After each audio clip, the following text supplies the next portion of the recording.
Asan yung ano mo? Yan, lo.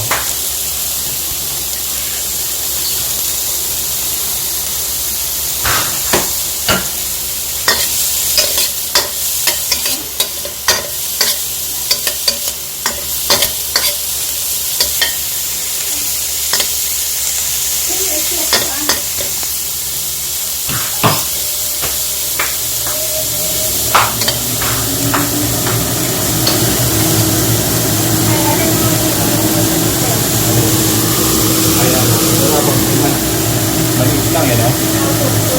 Nasaan na yung tinidor mo? Wala, hindi mo na makita.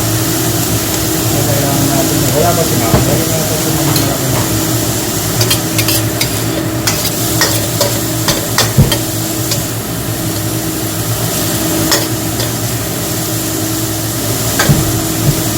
Kailangan ito magkaramelize. Tapos ito, magkakaramelize na siya. Kaya ano yan eh? 5 to 7 minutes.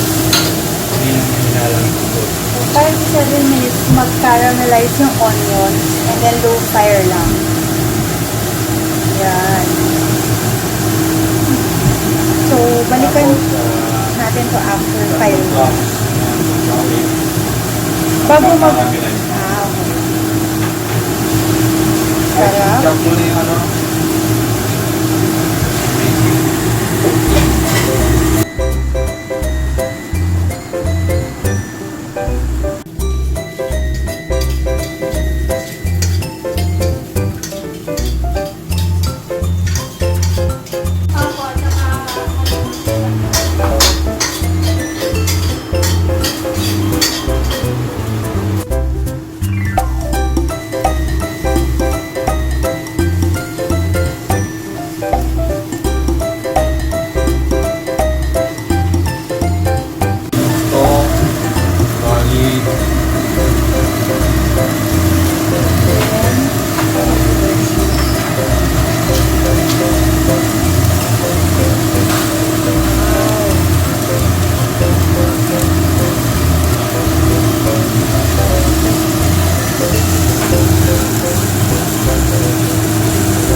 So yun, after mixing, wait a while, and then after, Pag-isa niya, lagay mo na yung bango niya.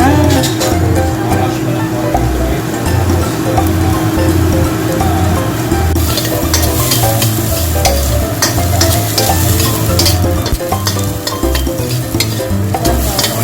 Garlic, tapos yung kasama yung stock na basic.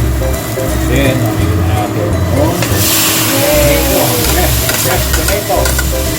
Tapos mo ng konti para Kaya ang ganda ng color. para magiging sauce siya.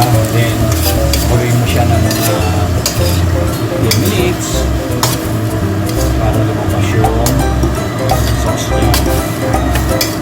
Tapos, sa 15 minutes, tatanggalin mo na yung mga stalks. Para lang lumasa siya.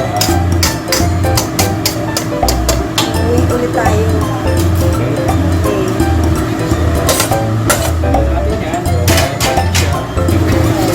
Pag pagkasabulo na yung pasta, luto na yung pasta, kukuha ka ng isang cup. Ito yung pagkasabulo mamaya. Kukuha ka na isang cup. Mamaya pagkaluto na yung Ilalagay natin. pagkaluto na siya. So, pagpupulo na, pwede mo ulit pasta. Yan, mga 5 minutes lang siya. Meron tayong nakalimutan yung, wait lang, yung balsamic vinegar, kailangan ilagay. Ilagay natin. Yan, isang kutsarita lang. Isang kutsarita ng balsamic vinegar. And then, haluin natin ulit. Yan, mataas. Ano, 15 minutes pa yan. Ayan. And then, ito, simultaneously, oo, Yung pasta, para pagkasabay ng luto. ready to eat na. Ayan, ayan. Yay!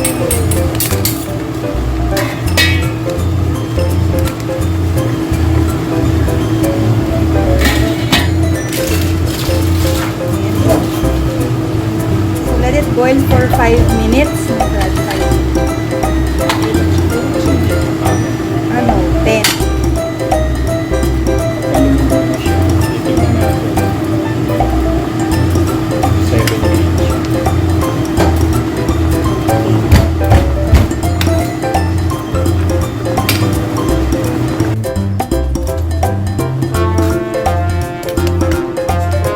Okay, so now, sige.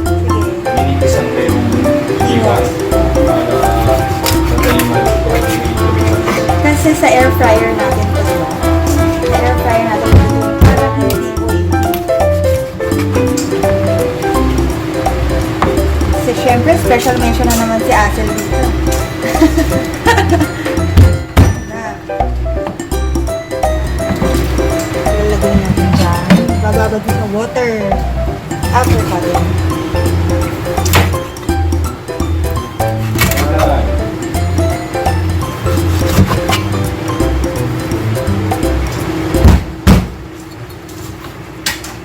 Ay.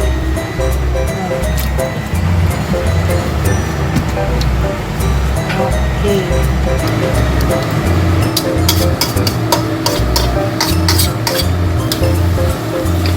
Lalagyan na natin ngayon ng asin. Pampalasa.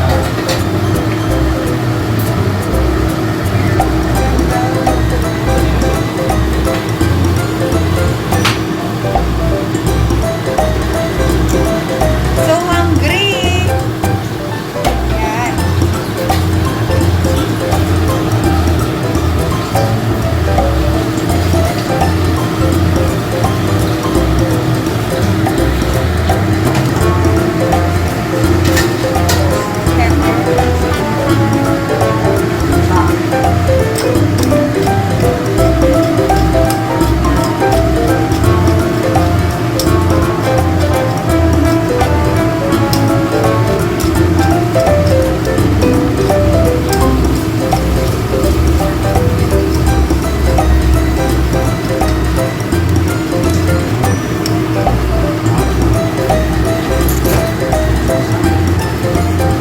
Yung parmesan. doon.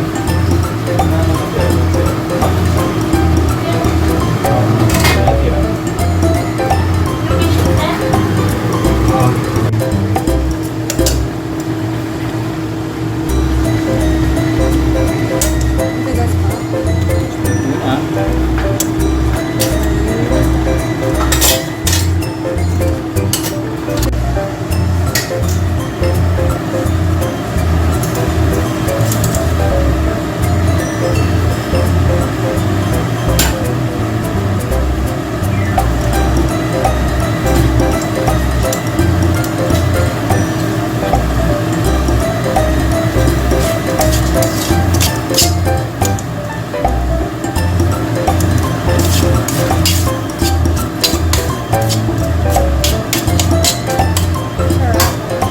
Gutom na ako. Bago mo i-drain yung pasta.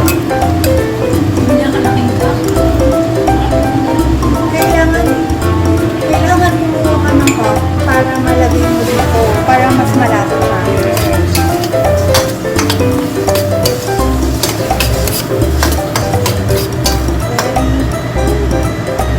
Lalagay na natin. Tapos tatakpan ulit natin.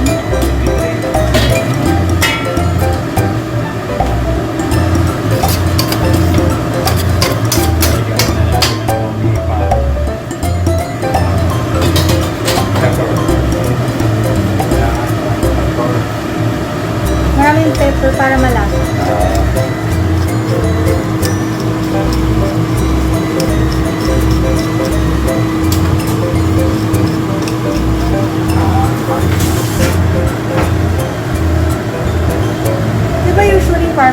after na. Pero dito, lalagyan na natin. Lagyan mo pa rin. Tapos mamaya, pagpukpok siya. Para malaki.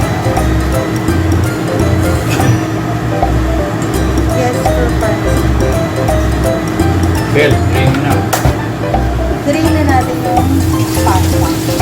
So, simultaneous siya.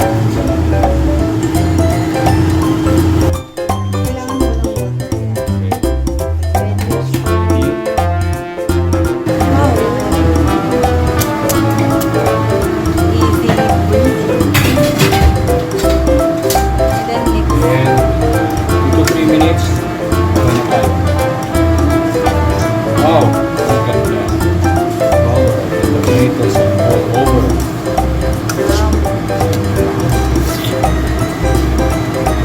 So, 2 minutes na lang and then pwede na. So, kung gusto nila, pwede rin dagdagan ng pepper or Oh, salt. later. Okay. Lalagyan ng pepper yan. Gusto nila yan. Kung anong timpla. Wow! Yeah. Okay.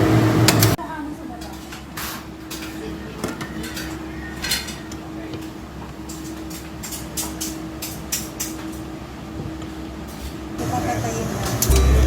Then we can put Additional. yes.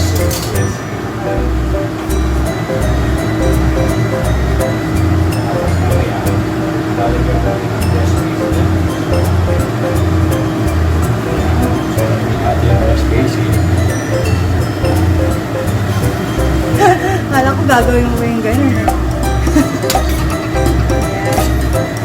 Hindi siya maluluto sa init. Pero fresh pa rin. Pero this time, patay na. Patay na yun.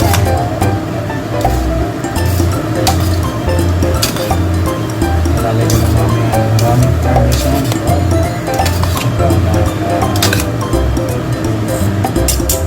Fresh basil. Very fresh. There you go. We have our What do you call this? authentic Italian tomato pasta. Wow. Okay.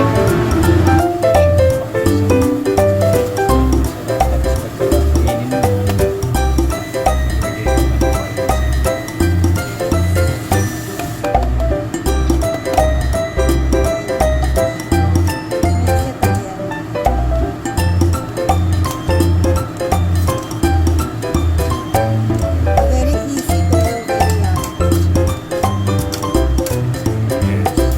Later on, we'll put fresh pepper.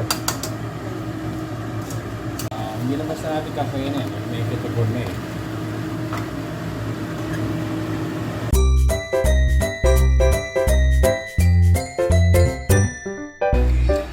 So, ito na yun. Babalik tayo natin yung chicken. And then we're gonna put it in the air fryer. Nandito na siya, di ba? So, ganun. Hindi siya yung dire-diretso maluluto. You need to... Medyo hawak ko yung isa kaya medyo nahihirapan tayo. Okay. After nang balik na rin, lalagay na natin siya. Sa air fryer. Mainit na ba yung mantika natin? Okay, sige. Lagay na natin yan. Cheese sticks natin from SNR. Pero not sponsored. Para lang alam mo if you will buy. And thank you nga pala sa akin kuya na nagpadala ng cheese sticks from SNR. Thank you so much. Sana naman SNR, padala mo rin kami directly. Char. Very simple lang. Kailangan mo lang lagyan. Medyo marami-raming mantika para ma-fry siya ng maganda. Yun. Sobrang sarap nito with fairness. And wait for a while and then pwede mo nang balik ka rin maya-maya para kabilang side naman mas maluto everything, not just one side. So yun. Kasi maganda talaga itong i-pair with pasta. Wait lang natin bago natin balik ka rin. Medyo nanginginig yung kamay ko. Okay, time to flip the cheese stick. Yung siguro yung isa ganito natin. Dili daw, dili. Try natin habang kumukulang siya. Pero mahirap syempre, dapat tong naman. Yan. Yun ang important sa mga gamit natin sa kitchen. May kanya-kanyang use para mas mapadali. Kasi may time, ito yung kailangan mo, may time, iba naman, diba? Depende sa niluluto. Wow, may ganun. Sarap! Here. So yun, wait lang tayo a while and then ready na tayo to eat pasta and cheese sticks. Also the chicken on the side. So sa air fryer, ito kailangan ulit balik ta rin for the second time. Sige, mabalik tayo ulit natin. Kasi hindi siya maluluto ng one cooking lang. Itong balsamic. Alam mo na din balsamic.